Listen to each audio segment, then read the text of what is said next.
Welcome to Sundays with Sandy, a new segment on Last First Date Radio where we believe it is never too late to go on your last first date. I'm your host, Sandy Weiner. I'm a dating and relationship coach, a communications and boundaries expert, and I want you to go on your last first date. Mixed signals in dating can be really frustrating and confusing. You might ask yourself, what did he mean when he said that? Or he told me one thing and now he's saying something else. It's the opposite. I'm so confused. It can make you crazy.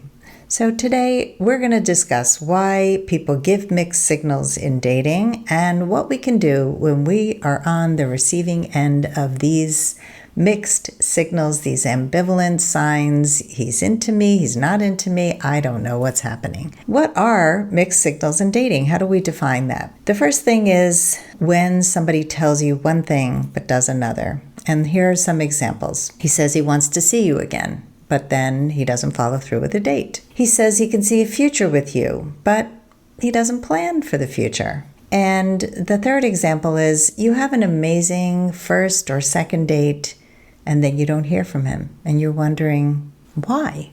He seemed to be really into me. What do these mixed signals mean? The first thing it can mean is he's not that into you, but he's afraid to tell you.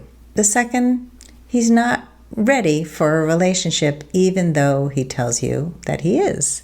And the third is he has an avoidant attachment style, and as soon as you get close, he pulls away. Let's talk about whether he's not into you and he's afraid to tell you. The truth is that you might not want to see the signs that are in front of you. Pay attention to the signs. He forgets that he made plans with you. He's attentive to you when he's with you, but when he's not with you, he sometimes stops communicating for days. He may be a good guy, he might have good intention, but maybe he's too busy for dating. He's not prioritizing a relationship. This is especially true if he is recently divorced or separated, or he's widowed, or he's consumed with work, or maybe there's a sick parent or child, or something else that is taking up his time and his energy.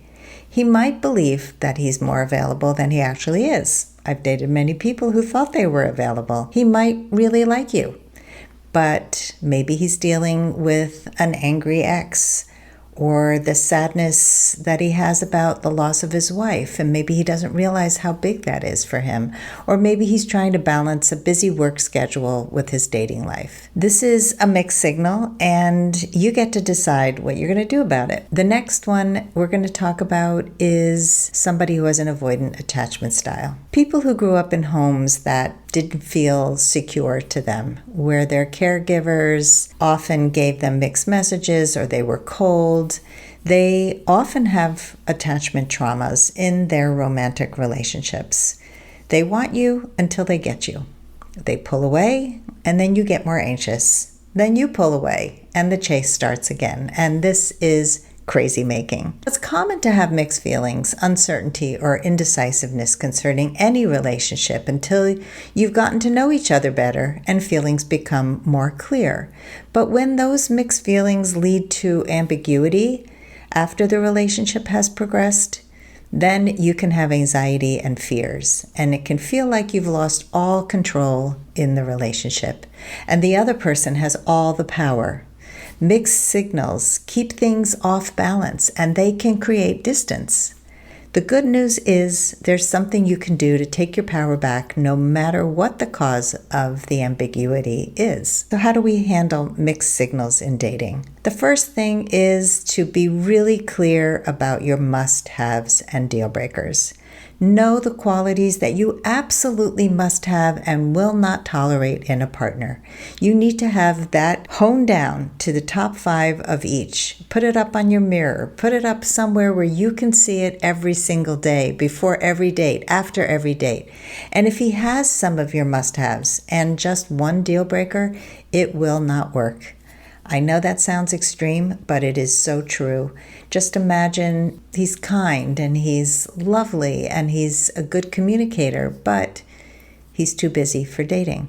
He is prioritizing work or something else. It's not going to work for you because you will never be a priority, and that does not work. Number 2, Communicate clearly. It is so important to be direct in your communication. Don't ask him how he feels about you or what does he want in the relationship. That's the mistake most women make. Tell him how you feel when something is not working for you. For example, if you need somebody who texts or calls every few days and you feel like he's not in touch often enough, let him know what works for you and see if he's capable of that. There are people who stay online and never get offline, and we say, well, but he seems to be really into me, but he's not calling. Ask him. See if he can step up to the plate and give you a call. Call him. If you need somebody who follows through on commitments, let him know that that's important to you, and then see if he steps up to the plate. He may or may not be capable of commitment and intimacy, but you will not know unless you speak up. Be open to hearing what he thinks and how he feels, and accept that whatever he says is true. Don't whitewash it. Don't say, well, he says this, but he really means something else. No, he's saying the truth. He may not say what you want, but the truth is much better than living with false hope, living with this idea, this fantasy of who this person is. If he gets defensive when you speak about your needs, or he continues to send you mixed messages even after you've had the conversation, then it's a clear vicious cycle and it's time to walk away. Number 3, ask yourself high-value questions. Most people, when they're faced with mixed messages, they ask low-value questions like, why did he do that? Why do men do this? This is a question that you can't answer, and it's disempowering. Instead, ask yourself high-value questions that you can answer, like, do I really want to be with somebody who blows hot and cold? Do I really want to be with somebody who sends mixed messages?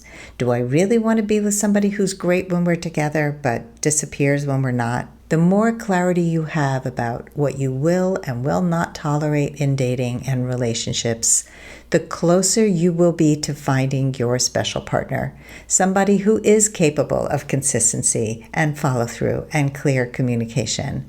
And that, my friends, is how you get to go on your last first date. If you are ready to get unstuck, gain new tools, become more empowered, and finally find your last first date, I'd love to talk to you. Fill out an application to be considered for a complimentary half-hour love breakthrough session at lastfirstdate.com/application. That's lastfirstdate.com/application. I look forward to talking to you soon.